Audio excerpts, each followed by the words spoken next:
우리는 지금 분명 예전과는 많이 다른 세상에서 살고 있죠. 그러나 이제 앞으로 우리에게 다가올 세상은 지금 우리가 경험하는 변화보다 훨씬 더 큰 변화가 기다리고 있습니다. 그 중에 하나가 VR이라고 이야기하는 Virtual Reality라고 이야기하는 일명 가상 현실의 세계입니다. 우리가 눈으로 보는 것이 아니라 컴퓨터로 만들어 놓은 가상 세계 속에서 실제와 똑같은 체험을 할 수 있도록 만드는 첨단 기술이죠. 사실 이것이 가장 먼저 시작된 것은 젊은이들이 즐기는 게임에서 시작이 되었습니다만 이제는 게임에만 국한되어 있지 않습니다. 가상현실이라고 하는 것이 여러분과 제가 느끼지도 못하는 사이에 아주 다양한 분야에서 가상현실이 활용되고 있습니다. 예를 들어서 예전에는 수술을 할 때에 직접 사람의 배를 가르고 해부학을 공부했다면 이제는 가상현실을 통해서 실제로 사람을 해부하지 아니하고도 해부학을 발전시킬 수 있습니다. 항공이나 군사 분야에서는 예전에는 직접 비행기를 타고 그렇게 비행을 했다면 이제는 그냥 사무실 같은 곳에 앉아서도 비행기를 비행하는 것과 같은 똑같은 경험을 축적할 수 있습니다.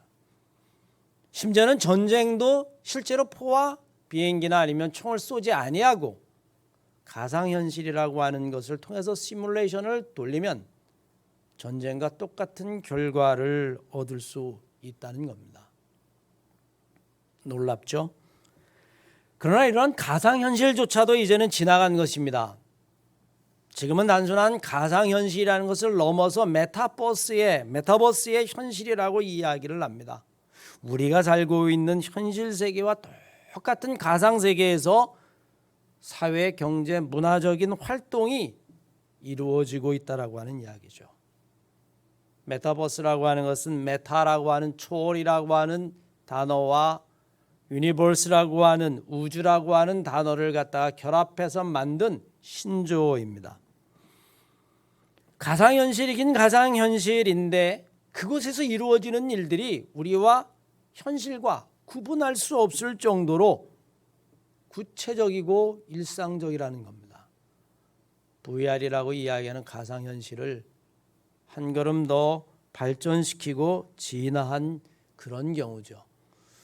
단순히 아바타를 통해서 게임을 즐기는 것이 아닙니다. 사회 문화적인 활동을 할 수 있습니다. 예를 들면 이런 것입니다. 여러분 바빠서 비대면 코로나 바이러스가 무서워서 백화점 가지 못하시죠? 메타버스의 세계 속에서는 그 현실 속에서는 그냥 우리가 백화점을 가서 다니는 것과 똑같이 물건을 고르고 그리고 돈을 지불하고 그리고 나와 있으면 그 물건이 집에 배달이 됩니다. 뿐만 아니라 우리는 한순간에 뉴욕이나 파리를 실제로 가는 것보다 더 자세하게 골목골목을 다니면서 여행을 할 수도 있습니다. 내가 보지 못하는 것들을 더 많은 정보를 통해서 그것을 가능하게 해줍니다. 믿으실지 모르겠지만 우리를 임진왜란이나 아니면 6.25 전쟁 한복판으로 우리를 데려다 줄 수도 있습니다. 그게 메타버스의 현실이에요. 그리고 우리가 가서 느끼는 것보다 더 많은 정보들을 우리에게 전달해 줄 수 있습니다. 앞으로 아마 지금 여기서 예배하는 것과 똑같이 집에서 예배할 날이 곧 올지도 모른다라고 하는 것을 우리는 예측해 보아야 합니다. 그게 메타버스가 우리에게 가져다 주고 있는 현실이죠. 눈으로 보이는 것만이 현실이라면 그렇게 가상세계를 만들고 우리가 눈으로 바라보는 그 현실 속에서 우리가 생활한다면 우리는 이미 가상현실, 아니 메타버스 현실 속에 살고 있습니다. 우리는 눈으로 보는 것이 현실이라고 믿습니다. 과연 우리가 눈으로 보는 것이 지금부터 30년 후에, 아니 50년 후에도 여전히 우리는 눈으로 보는 것만을 현실이라고 이야기할 수 있을까? 이제 우리가 눈으로 보는 것이라고 하는 것에 대한 코페르니쿠스적인 정말 변화가 우리 앞에 놓여 있습니다. 오늘 본문 말씀의 배경이 이렇습니다. 세례 요한이 주님이 하신 이야기를 듣습니다. 그런데 세례 요한은 감옥에 갇혀 있습니다. 그래서 제자들에게 가서 예수라고 하는 인물에 대해서 좀 알아보고 와서 나에게 이야기해 달라라고 이야기합니다. 그래서 그들이 예수님에게 와서 질문을 던지는 겁니다. 하나님의 말씀, 구약에 예언한 대로 오시기로 하신 분이 바로 당신입니까? 아니면 우리가 지금 다른 사람을 또 기다려야만 합니까? 성경에 구약에 예언된 그분이 바로 당신입니까? 이렇게 질문을 던지게 되어집니다. 주님은 그 제자들에게 그렇다 그렇지 않다라고 말씀하지 아니하시고 이렇게 대답하시죠. 너희는 듣고 너희가 본 그대로 가서 요한에게 이야기를 해라. 요한의 제자들이 그 이야기를 듣고 돌아가서 요한에게 그 이야기를 전달하게 됩니다. 요한의 제자들이 떠난 다음에 주님이 제자들을 불러놓고 하신 말씀이 오늘 본문 말씀입니다. 너희가 무엇 때문에 광야에 나갔더냐? 무엇을 보려고 광야에 나갔더냐? 너희들이 과연 눈으로 그 광야에서 본 것이 무엇이냐? 특이하게도 오늘 본문 말씀은 주님의 질문을 던지고 주님이 스스로 대답을 하시고 그렇게 진행이 되어 있죠. 주님이 던진 첫 번째 질문이 무엇입니까? 무엇을 보려고 너희가 광야에 나갔더냐? 바람에 흔들리는 갈대냐? 여러분 이렇게 질문을 던지셨습니다. 무엇 때문에 광야에 나갔더냐? 요한의 이야기를 듣고 수많은 유대인들과 무리들이 광야로 나갔습니다. 그들은 왜 광야로 나갔을까요? 요한이 선지자라고 소문이 났기 때문입니다. 마태복음 3장 이하의 말씀에 의하면 예루살렘과 유대 지방과 요단강 주변에 사는 모든 사람들이 요한에게 나와 자기 지은 죄를 회개하고 고백하고 요단강에서 요한에게 세례를 받았다. 저분이야말로 우리가 정말 기다리고 있던 분이다. 그래서 사람들이 구름대와 같이 요단강에 몰려서 요한을 보려고 그 광야로 달려 나갔던 거죠. 이스라엘에게서 요한이는 어떤 인물일까요? 사실 이스라엘의 역사를 보면 구약의 마지막 선지자가 말라기인데 책이 그 말라기 이후로 400년 동안 이스라엘에는 선지자가 등장하지 못했습니다. 우리는 이것을 신구약 중간사라고 이야기를 해요. 구약의 맨 마지막 여러분 아시죠? 말라기? 그런데 신약의 마태복음 예수님의 이야기 이 사이의 기간이 몇 년이냐면 400년이에요. 이 400년 동안은 이스라엘 역사 가운데 선지자가 등장하지 않았습니다. 말라기 이후로 결국에는 이 예루살렘이 파괴되기까지의 400년 기간 동안에 수많은 사건들이 벌어졌음에도 불구하고 성경은 이 중간에는 하나도 기록해 놓지 않았어요. 우리는 성경을 보면 이 시대에 대해서 알 수 있는 것이 아무것도 없습니다. 그러니까 역사가들이 오히려 이 시대를 연구하고 공부하죠. 그것을 신구약 중간에 있어서 신구약 중간사라고 부르게 되어지는데 이스라엘 백성들이 통전등화와 같은 그런 상황 속에서 벌어진 일들이 여러 가지가 있었습니다. 그 400년 동안 어떤 일이 벌어졌을까요? 먼저 이스라엘 백성들이 사분오열됐어요. 우리들의 성경에 보면 바리새이 파도 나오고 사두개 파도 나오고 제로 땅도 나오고 에세네 파도 나오고 여러 파가 나오는 것처럼 그냥 이스라엘 백성도 유다 백성들도 그렇게 갈갈이 분열이 되고 파편화되었습니다. 그러면서 그들은 오직 한 가지만 기다렸어요. 하나님이 우리에게 약속하신 그 메시아가 오시면 우리를 구원하실 것이고 우리를 해방시키실 것이고 우리를 하나로 만들어 주실 것이다. 그렇게 간절히 기다리고 있을 때에 이런 상황에서 세례 요한이 광야에 등장한 것입니다. 사람들은 열광했습니다. 400년 동안 나타나지 않았던 선지자가 드디어 나타났다. 저분이야말로 우리를 구원할 자다. 선지자다. 그래서 그 요한을 보려고 광야에 몰려갔던 겁니다. 그 몰려간 무리들을 보시고 주님은 그들의 마음을 아시고 질문을 던지신 것이죠. 그런 상황 속에서 그러면 그 많은 사람들이 왜 광야에 나갔더냐? 바람에 흔들리는 갈대를 보기 위함이냐? 그들은 여러분 요한을 보기 위해서 간 겁니다. 그걸 모르실 리가 없는데 주님이 왜 바람에 흔들리는 갈대냐라고 이야기했을까요? 갈대의 특징은 바람이 부는 대로 흔들린다는 겁니다. 바람이 불면 가장 먼저 눕는 게 갈대고 또 반대로 바람이 그치면 가장 먼저 일어서는 것도 갈대입니다.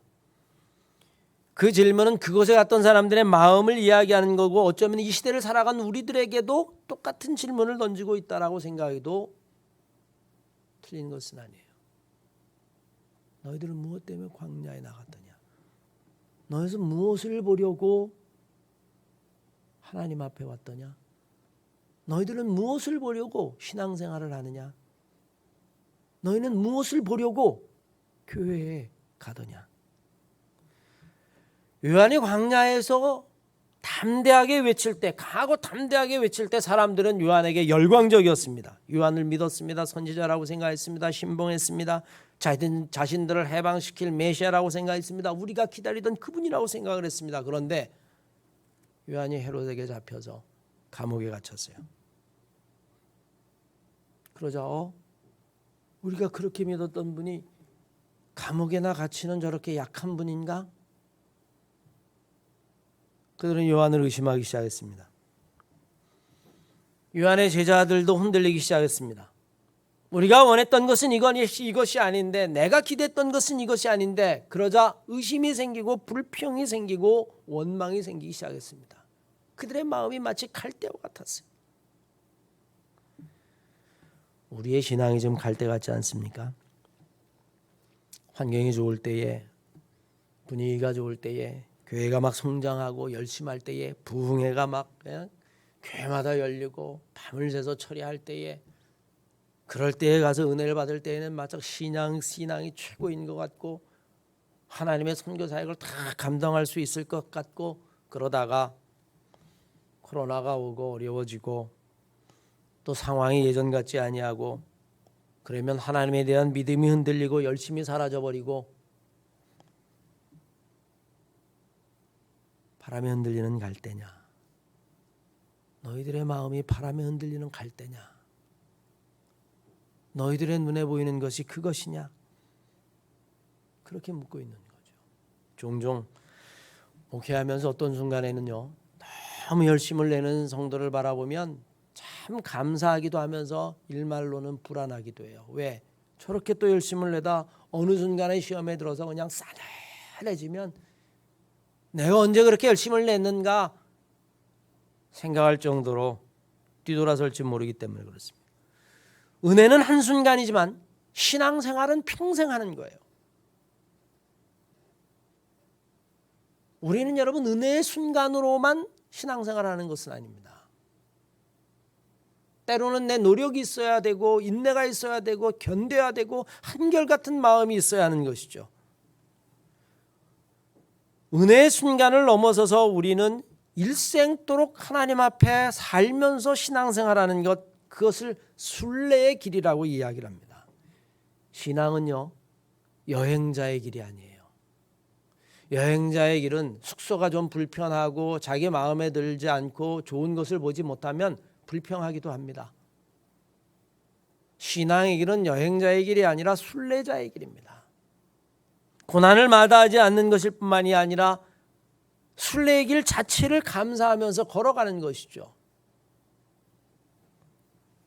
주님은 광야에서 정작 보아야 할 것은 보지 못하고 단지 바람에 흔들리는 갈대만 보아서는 안 된다라고 말씀하고 계신 겁니다. 무엇 때문에 광야에 나갔더냐? 바람에 흔들리는 갈대냐? 그것을 보아서는 안 된다. 이어서 주님이 또 질문을 던지십니다. 그러면 너희들이 무엇 때문에 광야에 나갔더냐? 부드러운 옷을 입은 사람이냐라고 이야기합니다. 이 갈대에 대한 질문 정반대로 이제는 부드러운 옷을 입은 사람이라고 질문을 던지시고 그리고 이어서 스스로 대답하십니다. 그런 부드러운 옷을 입은 사람은 왕궁에 있느니라. 광야가 아니죠. 그 당시의 의복 수준은요, 지금하고는 비교가 되지 않는 것은 당연하겠죠. 거의 다 거친 옷일 뿐만이 아니라 3배 정도의 수준이었었습니다. 심지어 광야에서 외쳤던 세례 요한이 입었던 것을 보면 마태복음 3장 4절은 이렇게 이야기합니다. 이 요한은 낙타 털로 만든 옷을 입고 허리에 가죽띠를 띠고 음식은 메뚜기와 석청을 먹었다. 거의 우리들이 이야기하는 그 당시에 로마의 왕족들이나 아니면 유대인의 귀족들이 먹던 음식과는 너무나 다른 의식주를 가지고 있었습니다. 그 당시에서 부드러운 옷이라고 하는 것은, 비단 같은 것이라고 하는 것은 여러분 부귀 영화의 상징이었어요. 누구만 입을 수 있을까요? 왕이나 귀족들만 입을 수 있었습니다. 염색 옷조차도 어려운데 하물며 여러분 부드러운 실크와 같은 옷이라고 하는 것은 그건 부귀 영화의 상징이죠. 주님이 말씀하신 것처럼 부드러운 옷 입은 사람은 어디에 있느냐? 왕궁에 있다. 여러분, 왕궁이라고 하는 건 최고의 권력과 부를 상징합니다. 귀족들이 모이는 것이고 왕이 사는 것이고 모든 사람이 부러워하는 것이고 부귀 영화 권력의 상징이죠. 너희들이 광야에 왜 나갔더냐? 그런 부귀 영화, 명예, 권력 이런 것을 보려고 나갔더냐? 그런 사람을 보기 위했다라면 너희는 광야로 나가서는 안 됐을 것이다. 그들은 어디에 있느냐? 왕궁에 있다라고 이야기합니다. 주님은 지금 우리의 욕망이 바라보고 있는 것을 말하고 있는 것이죠. 사실 여러분, 세상 사람들은 왕궁과 같은 곳에서 살기를 원합니다. 아니, 부드러운 옷을 입고 살기를 원해요. 거친 옷 입고 살고 싶은 사람이 어디 있겠습니까? 오두막이나 아니면 누추한 곳에 살고 싶은 사람이 어디 있겠어요? 다 왕궁과 같은 곳에 살고 싶죠. 왜 대한민국의 아파트값이 여러분 이렇게 비정상적으로 치솟습니까? 이유는 하나입니다. 실제로 아파트의 건축의 그 비용 가격보다 인간의 욕망이 플러스된 거예요. 특별히 대한민국 사람들이 가지고 있는 경쟁과 욕망이 그 위에 더해져서 집 한 채에 수십억이 되고 100억이 되는 이유가 있습니다. 그건 건물값이 아니에요. 자기의 욕망이 지불하는 값입니다. 나는 왕궁과 같은 곳에 살고 싶다. 그러니 나는 얼마든지 그 대가를 지불하겠다. 이건 여러분 욕망으로 바라보는 거죠. 우리 안에 그 욕망만 제어할 수 있다면, 그 욕망만 내가 다스릴 수 있다면, 신앙으로 영적으로 그 욕망을 내가 믿음으로 이길 수 있다면 우리는 많은 것으로부터 자유스러울 수 있습니다. 주님이 오늘 제자들에게 질문을 던지고 있어요. 무엇 때문에 광야에 나갔냐? 부드러운 옷 입은 사람이냐? 그러면 차라리 왕궁으로 가라. 왕궁으로. 사실 주님을 따라간 12제자들 여러분 생각해 보십시오. 그들은 예수님을 따라간 것 같지만 사실은 예수님을 따라간 것이 아니라 왕이 되고 싶었습니다. 예수님을 왕을 만들고 싶었어요. 유대인의 왕을 만들고 싶어서 마지막 예루살렘을 향하여 가는 길목에서 제자들끼리 다투죠. 이제 곧 예루살렘이 들어가게 되는데 주님이 왕이 되면 누가 오른편에 앉을 것이냐, 누가 왼편에 앉을 것이냐. 심지어는 살로메를 통해서 그 자리를 갖다가 나에게 달라고 부탁할 정도였었습니다. 예수를 왕으로 만들고 장애들이 오른편 왼편에 앉고 왕궁을 다스리고 부드러운 옷을 입고, 이게 제자들의 속 마음이었습니다. 우리 안에 있는 이 욕망이라고 하는 것, 왕궁에 살고 싶다라고 하는 것, 부드러운 옷을 입고 싶다는 것, 이 욕망을 어떻게 다스릴 수 있을까? 그것은 하나님의 영, 성령과는 정반대되는 것인데, 광야에서는 바라볼 수 없는 것이고 요한이 살았던 광야에서는 찾을 수 없는 것인데 무엇 때문에 너희들이 광야에 나갔더냐? 내년에 우리가 대통령을 뽑지 않습니까? 자천타천으로 수십 명이 거론이 되고 있습니다. 이들은 한결같이 위기에 빠진 나라를 구하러 나섰다라고 이야기를 합니다. 국민의 종이 되겠다라고 이야기합니다. 그러나 두고 볼 일입니다. 그들이 정말로 국민의 종이 돼서 광야 같은 곳에서 살기를 원하는지, 아니면 그것을 빌미로 해서 왕궁에 살기를 원하고 부드러운 옷을 입고 싶은 자기 권력을 움켜쥐기 위한 것인지, 그런 것은 두고 보면 알 일이에요. 오늘 주님은 우리에게 묻죠.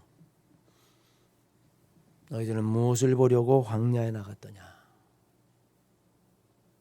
부드러운 옷 입은 사람이냐? 차라리 왕궁으로 가라. 그리고 마지막으로 질문을 던지십니다. 그러면 무엇을 보려고 광야에 나갔더냐? 선지자냐? 그렇다, 선지자다. 그런데 선지자보다 더 큰 자를 보기 위해야 광야에 나가야 한다.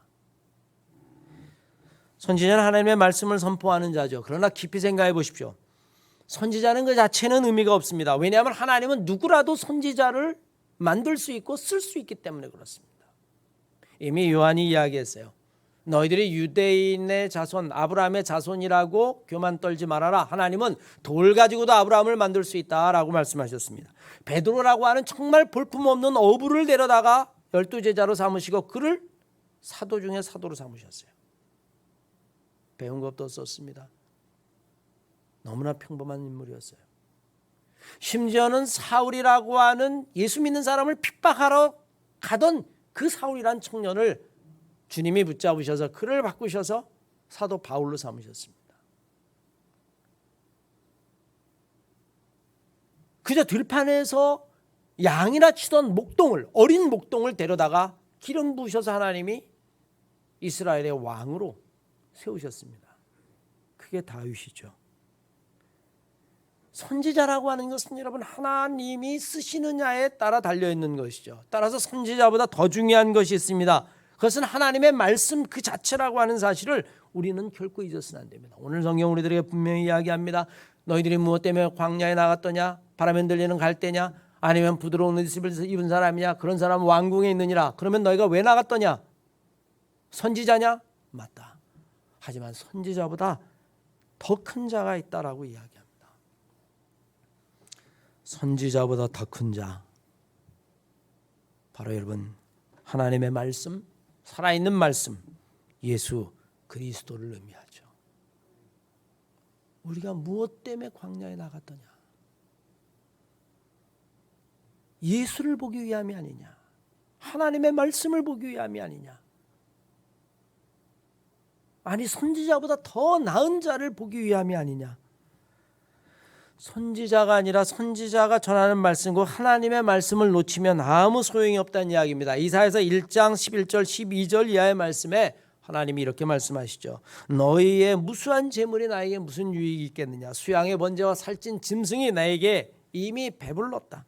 나는 수송아지나 어린 양이나 수염소의 피를 기뻐하지 아니한다. 너희가 내 앞에 그것들을 보이러 오지만 너희는 와서 내 마당만 밟고 가는 것이다. 나는 정말로 원하는 것이다. 너희의 마음을 나에게 다오. 주님은 제자들에게 묻죠. 광야에 무엇 때문에 나갔더냐? 바람에 흔들리는 갈대냐? 부드러운 옷을 입은 사람이냐? 마찬가지로 여러분 주님은 우리들에게 지금도 묻고 계신 겁니다. 너희들은 무엇 때문에 교회에 나갔더냐? 너희는 지금 세상에서 무엇을 보고 있느냐? 우리의 대답이 무엇이어야 할까요? 주님, 제가 보기를 원하는 것은 바람에 흔들리는 갈대가 아닙니다. 부드러운 옷을 입은 사람도 결코 아닙니다. 선지자보다 크신 분, 나의 주님을 보기 위하여 내가 교회에 나왔고 내가 신앙생활합니다. 여러분 그렇게 대답해야 할 겁니다. 그리고 그것은 갈대를 보는 육신의 눈이나 아니면 부드러운 옷 왕궁을 바라보는 탐욕과 욕심의 눈으로 볼 수 있는 것이 결코 아닙니다. 현실은 우리에게 갈대를 보게 하고 현실은 우리에게 왕궁을 보게 합니다. 현실은 우리에게 부드러운 옷을 가지고 유혹을 합니다. 그러나 여러분 눈에 보이는 것이 전부가 아니에요. 주님이 말씀하신 것처럼 오직 믿음의 눈으로만 볼 수 있는 것. 이 어려운 시대에 바로 예수 그리스도 그분을 바라보기 위해서 우리는 광야로 나가는 것이고 교회로 나오는 것이고 세상으로 나가는 겁니다. 바로 예수 그리스도를 바라보는 우리 한마음교회 성도들 다 되시기를 주의 이름으로 간절히 축원합니다.